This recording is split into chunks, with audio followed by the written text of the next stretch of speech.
Do it in fear and do it afraid. Yes. It does not have to be perfect, whatever it is. If it's writing that book, starting that podcast, posting the content, starting that business, sending that, reaching out, whatever it is that you've been thinking about your life, literally start stepping into it and not wait for this magic opportunity or situation, all of these things to happen. Start with what you have and what you know.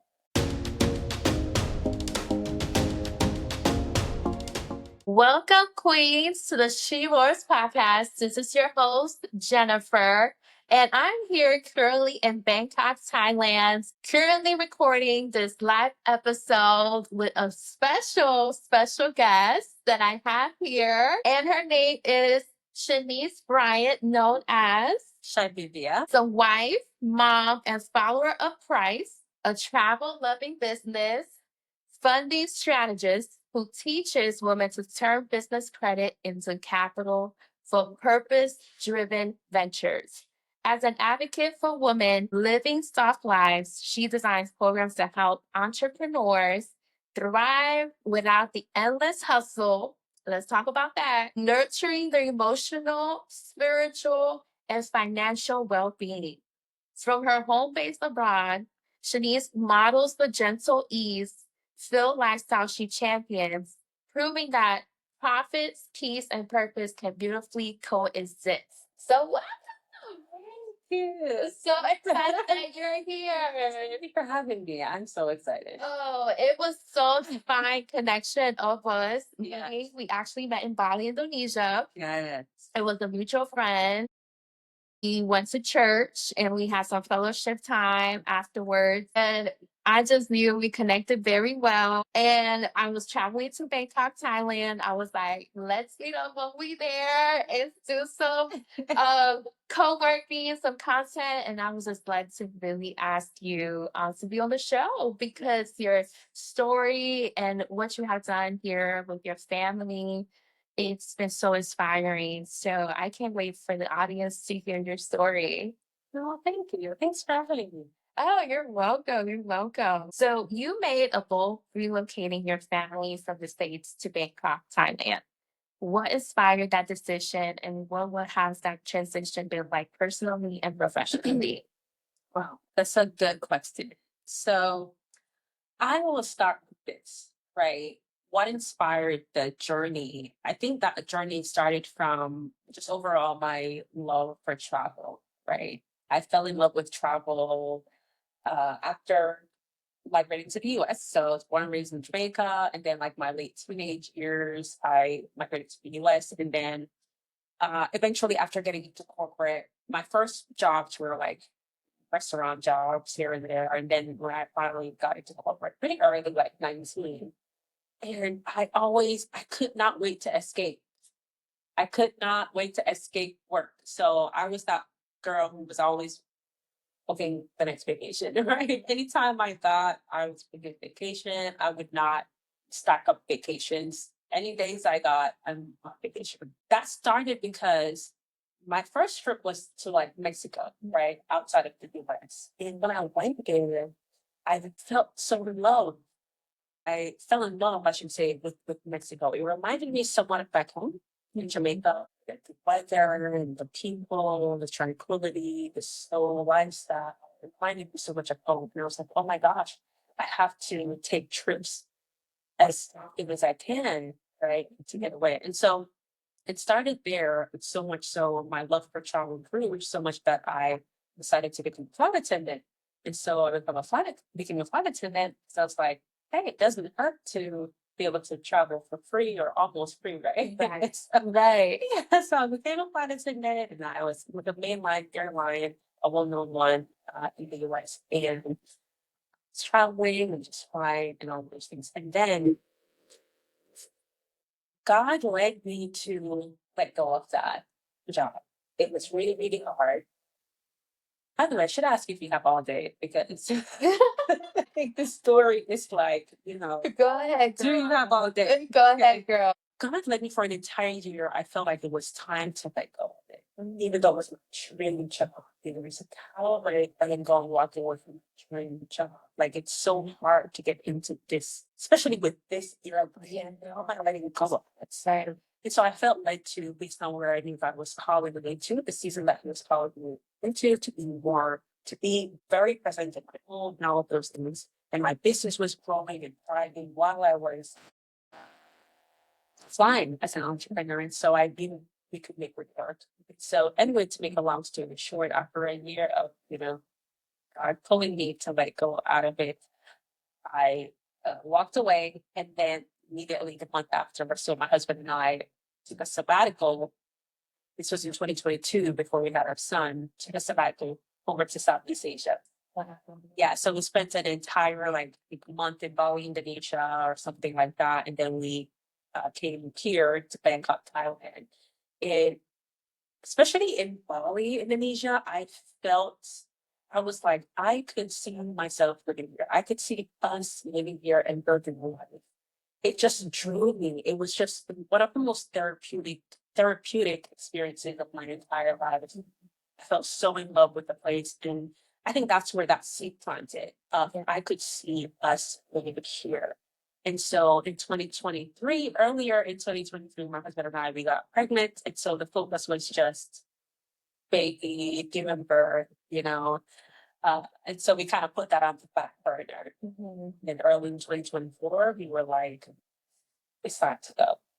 With everything that was happening in the US, like early 2024, it's like, I don't really believe in like new stuff, but I do believe that God gives me visions, and I see myself as a visionary sometimes, and I can kind of see where things are going. Right. And as a teenager, I used to have dreams, and God would give me dreams that it would happen exactly. So this has been happening from teenage years. So in early 2024, I just felt like it's in the US or just going downhill, and I could not see myself raising my family there. I just could not see it. I did not have peace about it. And so I just felt led. I just felt like that we have to make this work. I don't know how it's going to work, but we're going to make it work. And so this was in Texas at the time. We were living in New Jersey prior to that. And we moved to Texas in 2021. And I still had my home there as well that I had on the short-term rental platform. I was doing Airbnb with that home in New Jersey. And so in Texas, we were renting. And it was just like, how we're gonna leave now? The plan was to leave the following year in March when that lease in Texas was up. But God was like, you would need to leave by like September, October. And like, how is that going to happen? There was military stuff involved. I won't say too much on that, but and there was the lease involved, and I'm like, the lease is not up until next year. How is that going to happen? And either way, I mean, he had clients reach out to me. Fortunately, we had savings too, but yeah, clients reach out to me. I was able to increase my clientele over the summer. I did my final annual tour with the U.S. Air Force. It was also military as well, 2024, my final annual tour. So that also is income. And he just made it work. Okay. I can't even explain it. Within 90 days, we were out. 90 days of planning, putting everything together, selling everything, including cars, in 90 days. Only God. Only God. That happened so fast. Wow. But in a nutshell. In a nutshell. That's what inspired. And how did it came about with then moving to Bangkok, Thailand? Because I know initially seeing yourself in Bali in Indonesia, how did that came about? Yeah. So that was such a tough decision because, oh my gosh, Bali's like one of my favorite places on earth. Yes, I've been there. It's so beautiful. Right? You have not been to Bali, you need to go to Bali, Indonesia. Yes, it's literally one of my favorite places. The land is just so peaceful, beautiful, and just also the people are so peaceful and beautiful, and my goodness. And so we were torn between that, Bali, Indonesia, or Thailand in general. Last year when we were looking at like long-term visas and stuff like that, believe Bali came out with theirs, or I think Indonesia in general came out with their long-term like visas first. And then literally a week after, well, Thailand was talking about it. They were talking about this long-term visa. And so Indonesia launched theirs. And so we immediately, this is how much we were like stopping the process. Yeah. Yeah. And so Indonesia came out with theirs. And then so we immediately jumped on it because, things change. You never know what changes. So immediately jumped on it and applied for that long-term visa that would allow us as a family to stay there long-term. And so we jumped on that. And then a week later, oh, you know what? I forgot to mention this. We were looking at some alternative visa for Thailand. But then a week later after that, Thailand came out with their long-term visa. So the reason why we chose Thailand is also because, especially Bangkok, Thailand, because it made sense for our family in regards to the infrastructure and, with the baby. And we were looking at like the hospitals just in case and stuff like that. And also Thailand in general is bigger. Yes, we are based in Bangkok, but if we want a beach, we can Change it up. yeah. So that's what we love about Thailand, it being so big and having so many different options. And then also, Bali's right there anyway, worst case scenario. So if we really want to get away, we could just hop over, a 4-hour flight and we're there. It was a tough decision, but Thailand just made sense at the time. And also having that access as well to the long. So now we have long-term stays for Indonesia and Thailand. Wonderful. Yeah, that is so. I hope that answered. Yes, it does. Yes, it does. Because for me, I love that you did this with your family, because I heard stories of single people who are by themselves and move abroad, or they move overseas from the States, but you actually did it with your husband and your baby. Because God, nothing is impossible. Nothing is impossible when you say yes to him. He can move mountains for you. So how was that experience as a family for that transition, especially for you and your baby, in regards to how was that for you trusting in the Lord in that process? Oh my gosh, it was just like, you don't know what to expect, right? So it's such a big move. I don't know what to like. Yes, we have been here before, somewhat. My husband and I, we have been here before, but we've never lived long term over here before, and especially with a baby. Yes. So it really took a lot of like just really trusting in God and what God showed me. I forgot to mention this earlier as well with the preparation of moving abroad. Like I got this dream, God showed me this dream, very vivid, and I still remember it today over the summer in 2024 when we were kind of like trying to navigate where to go. The dream was so vivid. It it was not necessarily good. It was like these people uh coming after us. They were like dressed up in like army apparels and stuff like that. And it's like, we have to go now, we have to go now. And we were leaving. It was not necessarily an attack. It was more of like God was kind of showing me something. It's not like forcing. Like warning you. Yeah. And so it's like, we have to go now. And I was like, where are we going? Where are we going? And the person in the dream, I think it was my husband. And then he said where we're going. And I was like, you have to say it louder. So it's like, I don't know if God was trying to give me clarity as to where I'm going, because the person said it 3 times as to where we're going. And we grabbed our book bags and we left. And as soon as we left the house, it was like a room or house that we were in. These people like busted through the doors. And it was really strange. Really strange. Yeah. And then what is interesting is that right after that dream, it started sharing on the news about, I won't necessarily say the country, but I guess people from different countries were raiding homes and communities and stuff like that. And then, look at what's happening now anyway. So it was like a part of the preparation. Right, part of the preparation. And then to answer your question about how was it, right? Was that the question? Yeah, that was the process. Yeah. The process was I was laser focused. Like literally nothing. I was so laser focused on that. Like nothing else. I could not focus on anything else but that, because I knew that God was leading us out of it And because it was such a short period of time, it took a lot of focus. A lot of focus, took a lot of planning and just trusting God that everything is going to go smoothly. We did have a lot of hiccups as well along the way. Uh, Especially with like the visa application when we initiated it in the US, that's a whole thing. It's like they don't really want you to go, and so they made it more complex. But eventually, God worked everything out, and we were able to go. So, how that process worked was we were ready to leave. Yeah. And so they were taking long the visa process because you can't come into Thailand applying for that type of visa. You have to apply for it outside of Thailand. And so we were ready. So we were like, let's just settle in Bali with Indonesia first because we are ready to go. We're not staying here any longer. So that's what brought us to Bali first. We stayed there the entire time. We completed the other portion of our visa application because as a family, you kind of have to initiate with one person and then finalize it with the other family members and stuff like that. And so we went to Jakarta, as some people say, to finalize that. Then we made our way to Thailand. So it was a bit of The process. yeah, it was a The journey. yeah. Yes. And trusting in the Lord that He was ordering your family steps, a step of the way. Even in you can say the layover. Waiting for the process of the paperwork to be approved. Yeah. So that we can officially.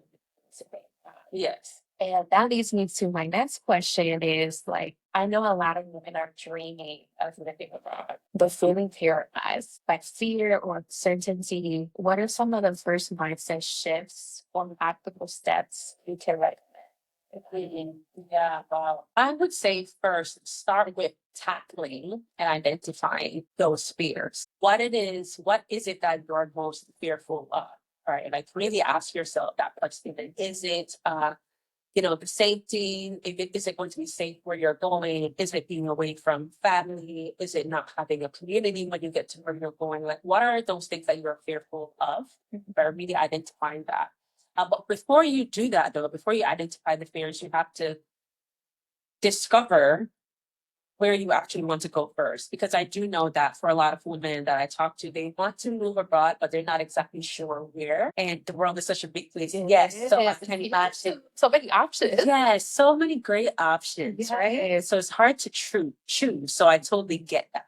Right. So you have to first at least narrow it down, right? And then once you narrow it down and discover the places that you want to go, places that you want to live, ask yourself what are the things that you're most fearful of, and then tackle those fears, right? So come up with solutions or plans to work through that. So, for example, is if you have children, right, and that you're moving abroad with, and your fear is, do they have good schools, or is it going to be safe, or my child has special needs? Are there going to be programs, stuff like that, and then do your research based on that. Yeah, and I think once you do your research, you will be able to come up with a plan, and then that can kind of ease your fears a bit. Additionally, what I would say is also visualizing yourself there. So I think visualization is so powerful. It's so powerful, and oh my gosh, I think sometimes we underestimate how powerful visualization is. And if you have a desire to move abroad, it's for a reason. Exactly. It's for a reason. There is a desire there. Ask yourself, what is that desire? Is it that you want a more calming environment, more peaceful environment? You want safety, a lower cost of living? You want to be by the beach? I don't know. Visualize that. Ask yourself those questions, and then visualize yourself there. What does your days look like? What do your days look like, right? With your family or by yourself or with your spouse, whichever. And I think once you really visualize yourself there, it gets you more excited than fearful. And actually makes you more confident. Yes. Because you're envisioning it and you're embodying of where God has called you next. So it's like, hey, I'm believing it more. Yes. Like my steps forward. And if I take the step of faith, everything's going to fall into place. Yes, exactly. I love that. That is so powerful. So, so powerful. And the amazing thing as well, you have a business that you help women to be able to build streams of income while living abroad, or if they want to have some extra income besides the W-2 and start into the entrepreneur journey. And you talk a lot about time about freedom and building income streams out that flexibility, because it's like traveling. We love traveling and being flexible and work anywhere, right? So, what are your top 2 or 3 favorite sustainable income streams for women starting out online today? I would say, especially today in 2025. Yes, because things are changing, technology, AI, all of that. Yeah. So I did some research and I saw that the creator economy in 2024 was weighed as a $250 billion industry, right? 250 billion, where about 60 something percent, 64% are women and about 30 something percent are men. And the reason why I think why the content creation industry is growing so much is, for one, people love to get inspiration from people, right? Online. Like the online space is growing. People have more access to the internet, the social platforms, media, YouTube, right, which we're on right now as well. And so people love looking to people who have done what they would like to do, what they want to do, right? And so they're looking at content, not just content creation, but I'm going to kind of get into like the flow of things, right? Content creation is definitely one great way, but but being strategic with content creation. One of my favorite things is actually like packaging my expertise, packaging that, whether into an online course, a digital product, maybe, and digital products is like mostly used today. Yes. When I say digital product, I mean like just like an ebook, right? Think an ebook, think a guide that you can take someone through from step A to B, how you get from step A to B. That's what I mean by like for a digital product, right? Selling your expertise, what you are good at. So I would actually start with, what do I know? What I'm an expert at? What do people come to me for?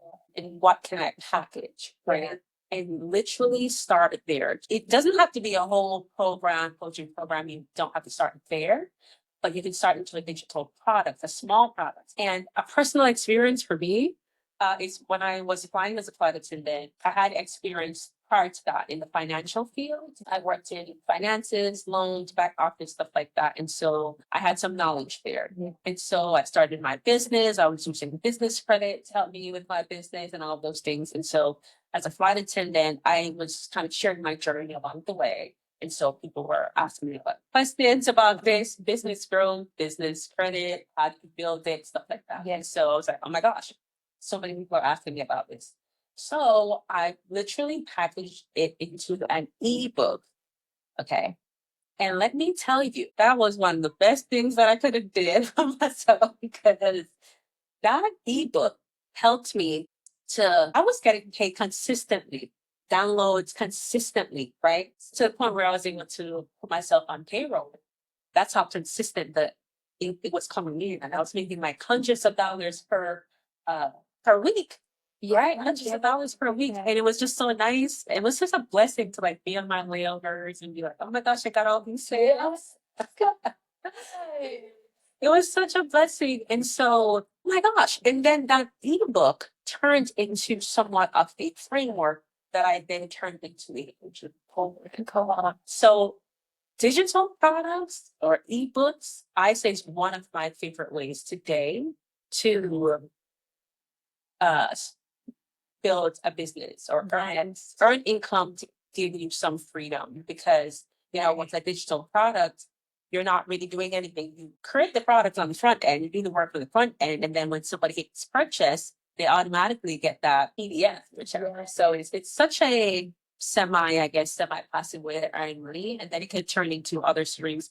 And so I talked about content creation earlier because content creation is such a great way to leverage your what you know and attract your ideal audience who are looking for what you have to offer. That is so good because sometimes we can overlook our giftings and why certain people like will ask you something over and over again. Pay attention to that. Don't overlook it or brush it off, but pay attention. Like, okay, this is something more that I can share the wisdom and create a product and create another source of income. One thing I noticed, and I love that suggestion of maybe an ebook or PDF file or guide, but it's also how to market it. That's the key. Any suggestions on that? Because let's say a person created this ebook, it's all said, now it's time to promote it. What would be the best way to promote that ebook to their audience or social so that way they can be consistent? Yeah, that's a great question. I know sometimes people don't necessarily want to show up. Yes. All videos, yeah. Videos, posting on social. Yeah. And we don't have to necessarily come off salesy. Like every post is not going to be about this ebook. That's not an authentic, I think, or organic, I should say, way of selling it. Right. But sharing your story. Stories sell. Personal stories sell. And you're gonna have to show up. You're gonna have to show up. Okay? Yes, girls, come out of hiding now. Right. Listen. Unless you definitely want a faceless brand. But I think today people really value like personal Yes, right. people. Because they can relate to that. And so you can just share your story on socials. You know, they have reels now that you can create.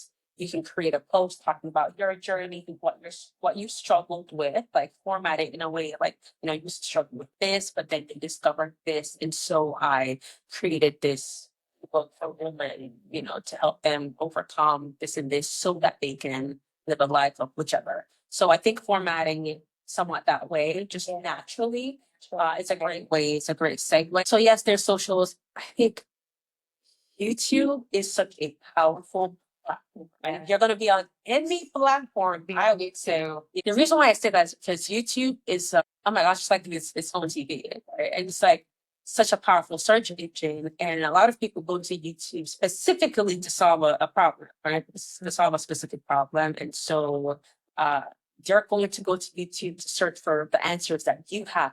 So I think leveraging YouTube is very, very, very important, especially in the early stages.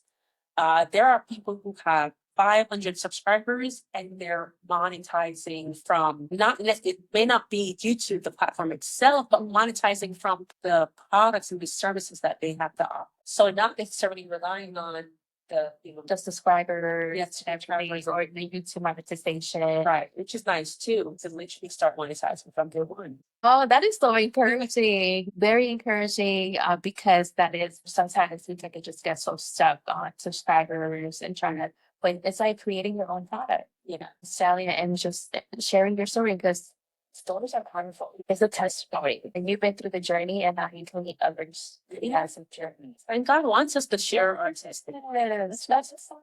Oh, and you mentioned something about building business credit with your ebook, right? That was your first product that you sold. That's an ebook about explaining how to get business funds, business credit.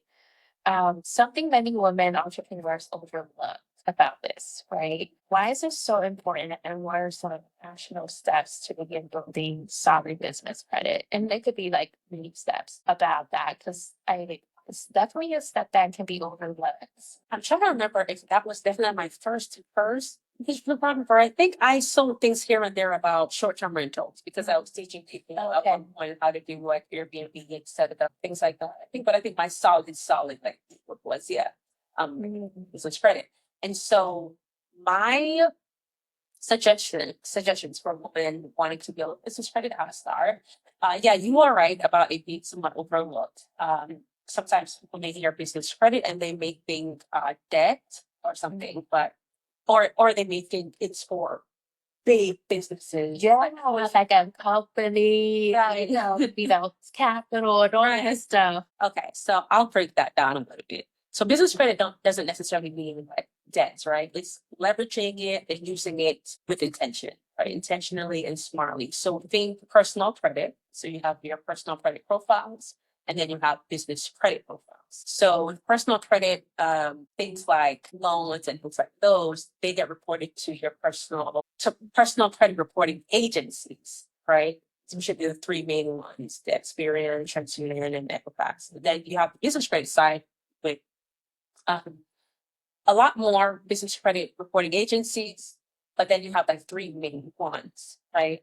So when you think business credit, yes, you think the profiles, but then you also think the products, the loan products. So your business credit lines, loans, even vehicle loans, stuff like that, regular loans, right? The reason why business credit can be so powerful and so important is that it can really help you grow your business. And no, you don't have to be a huge corporation to start building business credit. You can be a very small business with a simple business structure, right? Maybe you have an LLC business, and you can start from day one. You don't have to be in business for 2 years or for 3 years or for 5 years to start building business credit. And so you can start small with maybe like vendor accounts. And so vendor accounts are like companies that report on a net 30 basis or a net 60. So for example, you have a business that requires you to have supplies, right? Maybe you have a cleaning business, maybe, and you have to get a ton of supplies.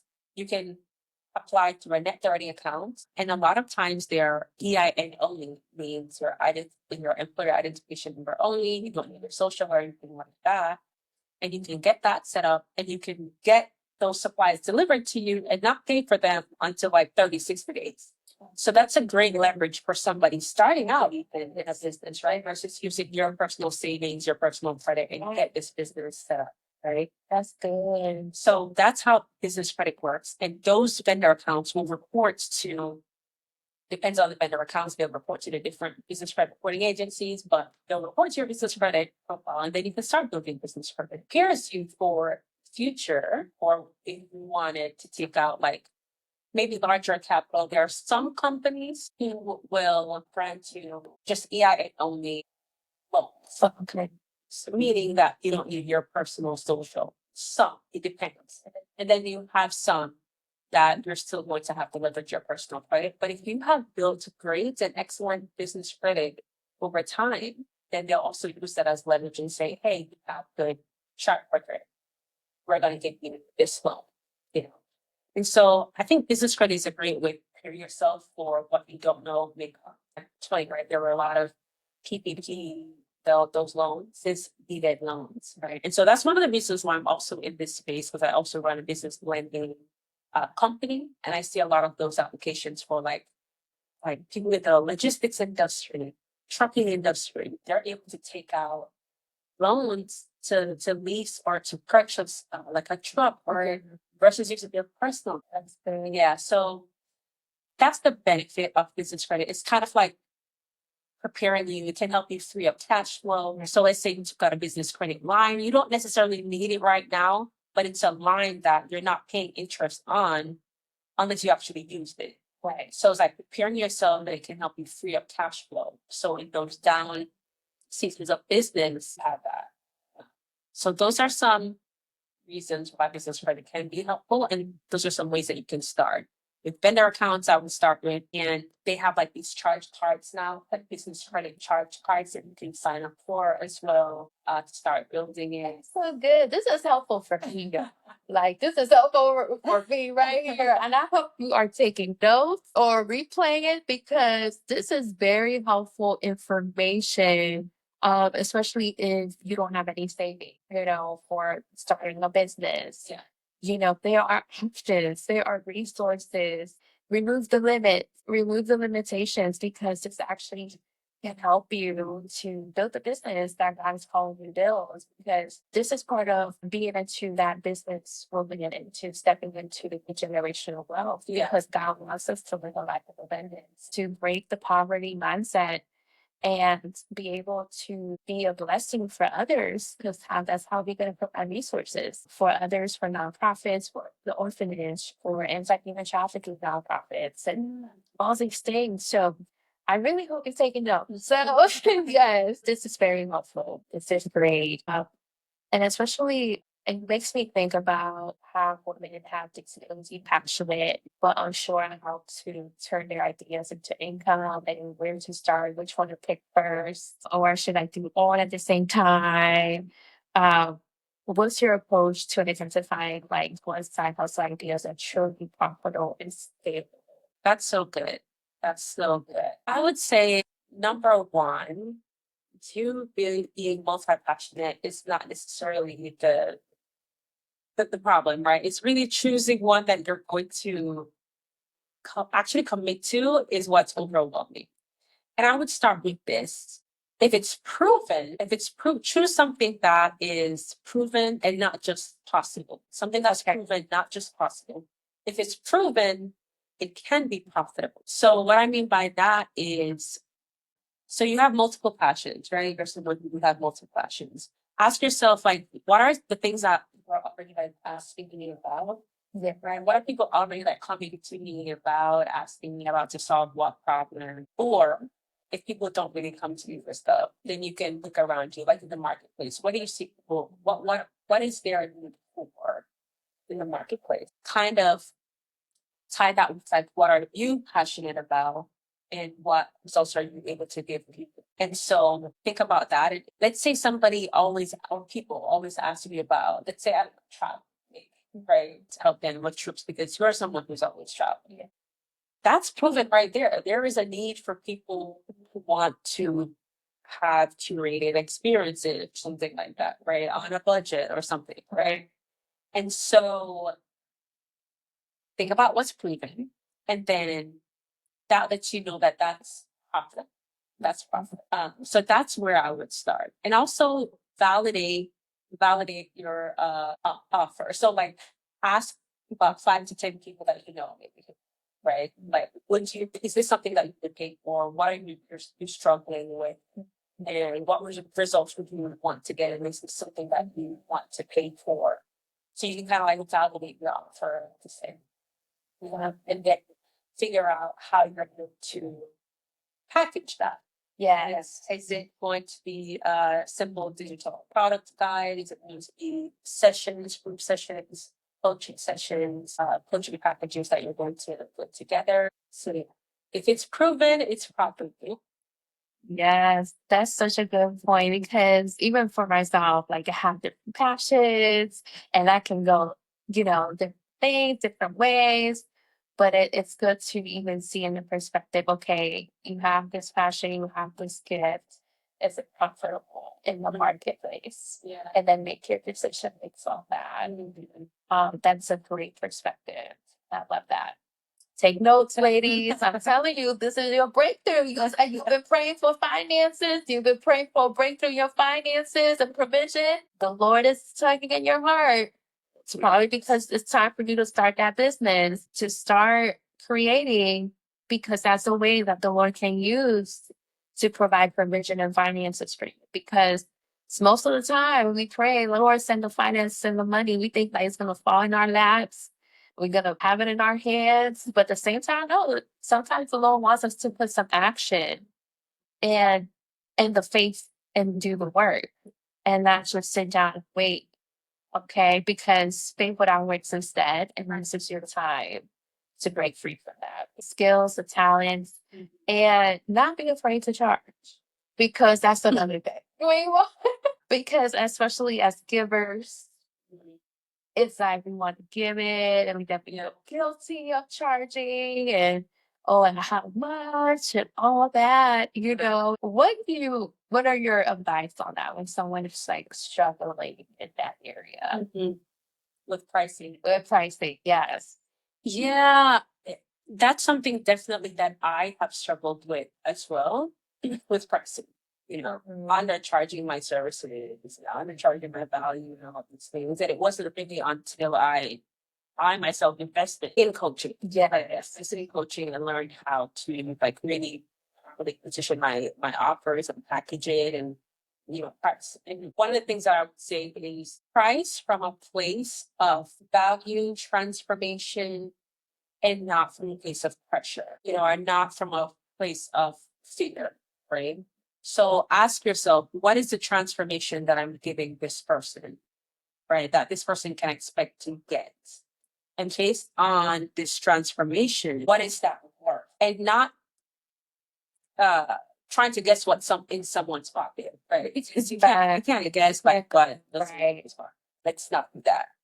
But instead think about the value of the transformation. So if let's say, for example, if there's a number on it, so let's say if you're able to help somebody make $20,000, I don't know, this year, it's running their business. Is that worth is your price, right? Look at your price, and your price can be 10 times what the transformation is, to be exact. So Right. for example, your transformation is $20,000. Confidently, you should be able to confidently charge $2,000.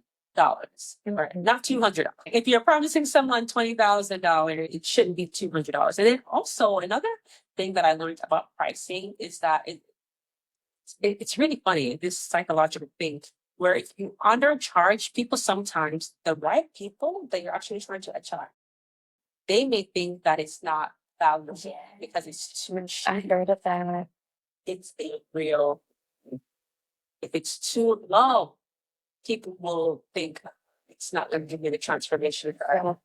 It is. Yeah, I heard of that. It is crazy. Right? Technology. Yeah. You were thinking that, oh, they're not going to buy because it's too much. Mhm. But then they're on the other hand, like, no, I'm not going to buy it. It's too low. And it's not going to create the transformation that I want to see. Right.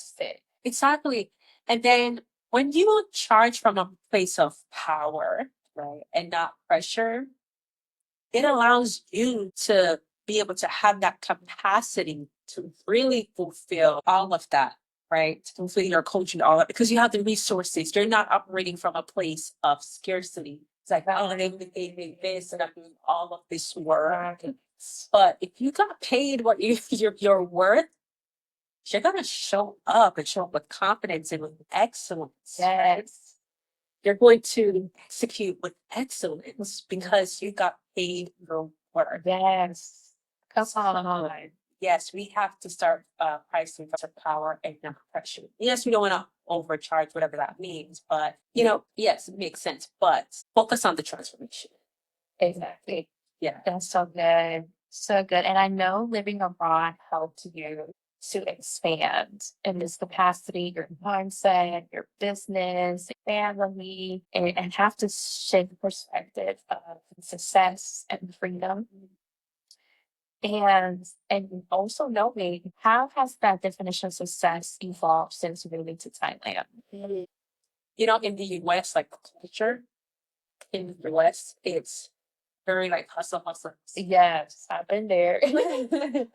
Yeah, it's very hustle, hustle, hustle, and you have to have this to appear or to be successful with the big house, fancy car, this, that, all of these things. And I'm telling you, like for a while, I was kind of like in that mindset, like, oh, I need this big house. And nothing's wrong with that, with wanting the big house and nice car and stuff like that. But why? Why do you want those things? Is it because society says that if you have those things, then you are successful and you're someone and you want something? Or do you want it because it actually makes you feel good? You like the star. You like how it makes you feel. Right. So that's the question that you need to start asking. And that's the questions that I started asking myself. Why do I really want this? Because I want to seem like I'm successful, or do I actually want this? And coming over here, oh my gosh, really like humbled me. I know we had a conversation earlier, and you were sharing your experience to how people were here with you. And I realized that after a while, I realized that like my definition of success was kind of skewed. It was based on what society said like success. So I realized that success to me now is just really, for one, owning more of my time, right? Having a little bit more flexibility and freedom in being able to be present with my family, just having peace and not fearing or having certain safety concerns as what you have in the US. Sometimes, and he's just it just looks different. It's like success looks different. And right now it just looks like being present with my family and just having peace and having joy with the Lord and just mixing other cultures. It's just so rich. That's like my rich life. Yeah. That's my rich life. Being able to just drop all this, that like the fancy cars and stuff like that doesn't necessarily matter to me. Sometimes I think about like, you don't want a nice car, but it doesn't have to be $50,000. Right. And especially over here in Southeast Asia, you can get really nice cars, okay? Really nice cars for a fraction of their, Yeah. But that's not necessarily my focus right now. Yeah. It's not important to me to have that fancy car. So my definition of success has really, really changed. My focus is peace, freedom, flexibility, family. That's what success is. Yeah. And now you're helping others to build that successful brands, and now it's going globally. Yes, yes, it's global movement and while raising a family at the same time. So how do you manage the balance between motherhood, business growth, and living intentionally? So I would say that number one, being a mom, like it's such a honor. Oh, I think, and I'm grateful that God has given me the opportunity to experience that, to raise my son, and to experience this love that is just indescribable, right? It's just indescribable. And so, I love it. And also, so it's kind of hard because I don't know if I truly believe that there's such a thing as equal balance, right? Like balancing being a very present mom, even though I would say I'm very present, not say now, obviously, on this podcast episode, but it's kind of hard to equally balance that. Motherhood, business, living intention, all those things.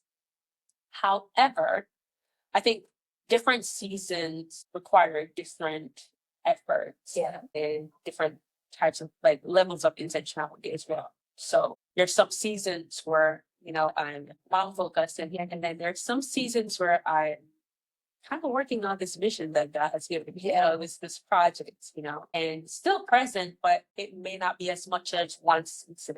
And so I'm learning to work through that, show myself grace, and then also still really try to be present, because like your babies are babies just for a small period of their life, so I don't want to miss out on that. So it can be challenging, but now I would be honest. Now, like giving over your sins, moving over your self-decision, it has so much easier. I don't want to say it feels effortless, because like I said, it's not always easy, but it just feels so much easier. I don't know, it just feels there's this ease there. There's just this ease, this flow. And then thankfully by the grace of God, we have this additional support in home. It was harder to find back in Texas. We didn't have family there. And then also when we looked at the cost over, we didn't want our son to be out of the home. Yeah. My goal leaving the US was always like homeschool and also like to have in-home care, especially at the time I was running my business from home. So stay at home mom. So it only made sense for him to be at home, right? And it would have also made sense and be helpful to have some help in the home, right? Because I gotta be like trying to run this business and then also baby stuff and then mom stuff and then wife stuff and then, all the things. And so, but over here, not only is it more affordable, but it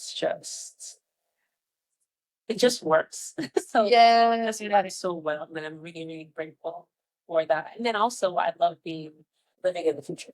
I'm living in the future. So my nighttime is like my deep work zone. Like when baby boy also talk about off to sleep 8 o'clock at night, or that time is like my deep work zone. It's quiet, generally it's usually more quiet. And I've already taken care of myself that day. Maybe I worked out, spent time with baby boy, ate good, all the things, and then now I get to like with the deep work.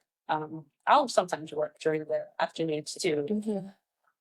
But when the rest of the world is just waking up, like the Western world, Eastern time zone, Central time zone, as if it built back those times. I'm like, I've already like gotten up, and it feels more easeful. Yeah, it's a huge difference. And that goes to like my next question is like, what's one major cultural difference in Bangkok that challenged you or surprised you? And how did it stretch you as a woman and entrepreneur? Cultural difference. So I'll start with the surprise, maybe. The surprise was just wow, how people are so kind and genuinely, yeah, Here. and very respectful and polite. Yeah. And they're very like, quiet, like to themselves. And they don't, they're not, what's the word I'm looking, like dramatic or create, unnecessarily problems or anything like that. It was just very like, quiet. And so that was very surprising in a good way Yeah. to me personally. So I love that. Oh my gosh, like the abundance of things, the abundance of food and produce, which I love. I have a ball of like local markets. And Yeah. That's my go-to. yes. The local markets, the locals know me now at what the markets that I go to locally when they see me. It's like, and I love that. I get to Love that connection. connection with the locals and they'll try to give me the best up there, like produce. They'll look at it like, oh, this really smells so good, stuff like that. And one time I remember too, just to throw this in there, I was at the market and I think I didn't take out enough cash. I ended up going overboard with how much I usually would spend at the local market because they only take cash there in this market. And I was like, oh, let me go take the extra money. And after she wrapped me up and told me what I told them, I was like, oh, let me go. She was like, no, it's okay. Just take it and come back tomorrow. So what? Look at that. She trusted me to come back the next day. And you best believe I was there earlier. Yes. Right. Yeah, she trusted me to come back to paper because I built that relationship. I go to her all the time, and that's so nice. That it's I love that culture, the sense of community that we have. Even in our local village, our son plays with like the other local children, and we talk to the people in our village, and so I love this sense of community. So the challenge, though, I would say is maybe I'm delusional. That could be delusional, right? But because people always ask me like a language barrier, and I always say I don't see it as a barrier. I see it as like an opportunity to learn. Right? Yes. So maybe I'm delusional. Yes, sometimes it can be a little bit challenging. Depends on like where you go and who you're talking to. There's some people that may speak more English than some, and that's fine. We're in Thailand. Thai is their language, and they're not expected to speak English. When they do, it's nice, but I don't expect them to like know English. Like it's Thailand. And so, but I see it as an opportunity to learn because that's how I've been learning Thai is by talking to locals. And sometimes they'll laugh at me like, girl, that's not how you say it. This is how you say it. And they'll actually teach me, they don't exactly say that, but Yeah. Yeah. that's mine. That's your thought. That is just processing. Yeah. And so they'll allow me to teach me how to say it, and I'll use Google translating that helps me. And so it's just been a blessing because listen, if I was living in the US, there was no way I would learn Thai. But And I feel like being immersed in the culture has really helped me to learn Thai more. I feel like for some reason Thai is a lot easier to me than when I was learning other languages like really, in high school. Yeah, like I learned Spanish and there's some basic things everybody knows in Spanish, like Spanish and French. But there's some things the language is just it's weird, but it's a little bit harder, yes, because of the just their concepts, like different tones and all of those things.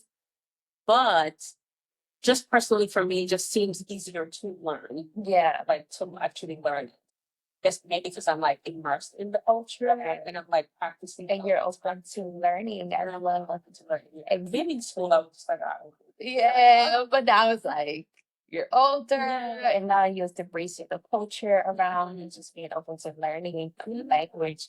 It's like with God, you don't know where he's gonna call you next. Yeah. You are learning a new language and just being open to that experience Yeah. as well. And making sure you also call to that place. Yeah. Because and making sure the grace of God is with you in that journey. And I love that you do this with your family And now we have this global impact business, entrepreneur, and leading women to have that flexible schedule and also experience of freedom, of knowing that it is possible. It is possible. And if you could give every woman listening right now one bold challenge to step into their freedom and dream life this year, what would it be? Because we're already almost halfway the year. And it's never too late. We don't have to wait until the 1st of January. So, what is that bold challenge to step into? I would say literally that. Literally step into it. Like step by step. Like remember that everything that we do today, every action that we take today, it contributes to our future life. What are the things that you're doing today that can contribute to that? And also do it in fear. Do it afraid. Yes. It does not have to be perfect. Whatever it is. If it's, I don't know, writing that book, starting that podcast, posting the content, starting that business, sending that, reaching out, whatever it is that you've been thinking about, visualizing, literally start stepping into it and not wait for this magic opportunity or situation or all of these things to happen. Start with what you have and what you know. That's so powerful. Like literally starting with where you are. Because sometimes you overthink things. Yeah. We overthink, oh, we have to have this has to be perfect. But just start with where you are. Yeah, like literally just start with. Yes. Amen. Start with where you are. And what is that one scripture or declaration that you want everybody listening to speak over yourself today? So there's this scripture that every time I see it, every time I come across it or every time I read it, it's like, it just like strikes a chord. I think it's Matthew 6, verse 26 that says, so look at the birds in the air. Yes. They do not sow or do they reap. They don't store away in barns, but yet still, our Heavenly Father, yes, feeds them. Aren't you much more valuable than they? I don't want to quote this scripture exactly, but it's something like that. Yes. Aren't we more valuable than they are? And so that reminds me that, oh my gosh, like if the God can provide for the birds and the lilies and the animals, So much more for us. yes, why would he not uh, um, provide for us? And so our duty is to just trust God, like literally trust God and be obedient, right? Operate from a place of purpose and alignment. And once you're in purpose and alignment, everything else will come. Right? Everything to so if you're building that business, you're starting that new business, that new journey, whatever that is, then you're wondering, okay, how are the provisions gonna come? How is this going to be? Just remember that God will literally, He is the ultimate resource. Oh my gosh, yeah, that brought me to that. He is the ultimate resource. Like a lot of times we think it's the job and it's this, then it's that. Sure, it has its roles, but God, He is the ultimate resource. And like I have so many testimonies, like, that I can tell you for days. But yeah, God really reminded me of that too when in 2019 or something, early 2019, when I lost my corporate job at the time in financial industry. Man, like God really showed up for me. I was single too at the time. It was just me. I had just bought home the year before.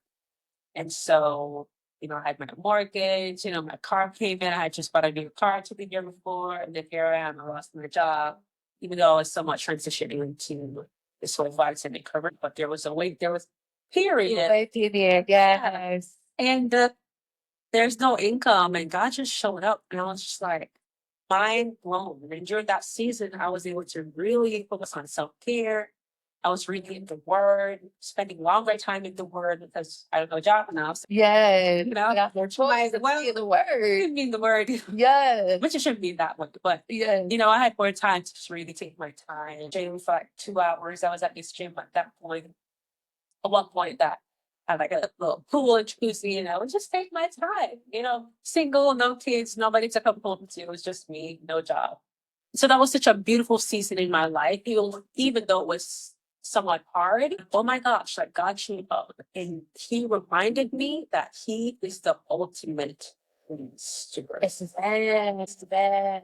Wow. Thank you so much for sharing that. That's powerful. Well, it's been such a blessing to have you on the show, and your story is inspiration that when we say yes to God, like you're really embodying the Proverbs 31 woman, really being a mother, a businesswoman, and being a crown for your husband, and being that to build for the kingdom. So I think it is such a blessing. And as we wrap up, please share what's exciting and coming up in your business and where the audience can connect with you.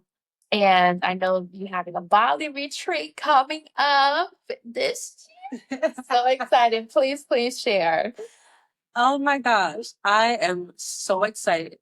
This retreat has been in my heart for like years now. I mean, like, I just looked back at my journal a couple of days ago while I was like planning things. Yes. And it was literally there. I took a picture of it. It said, Women's Retreat Bali 2025. Like I literally went down on it. It's been on my heart, something that I've been wanting to do. Didn't really know how I was going to do it. I even kind of teased my audience a bit, my email list, like, hey, Yeah. if I were to do a retreat, where would you know, gave them a survey, like, and a lot of people said they're Bali or studying. Now we're here. Now we're here, It's like coming to life. right, yeah, you know, and like living in this part of the world, I guess makes it easier as well. But it's such a blessing. So this retreat, yes, is coming in October in Bali, Indonesia. It is a business retreat, yes, for women who are wanting to build a profitable, freedom-based business without all the constant hustle and complicated tech.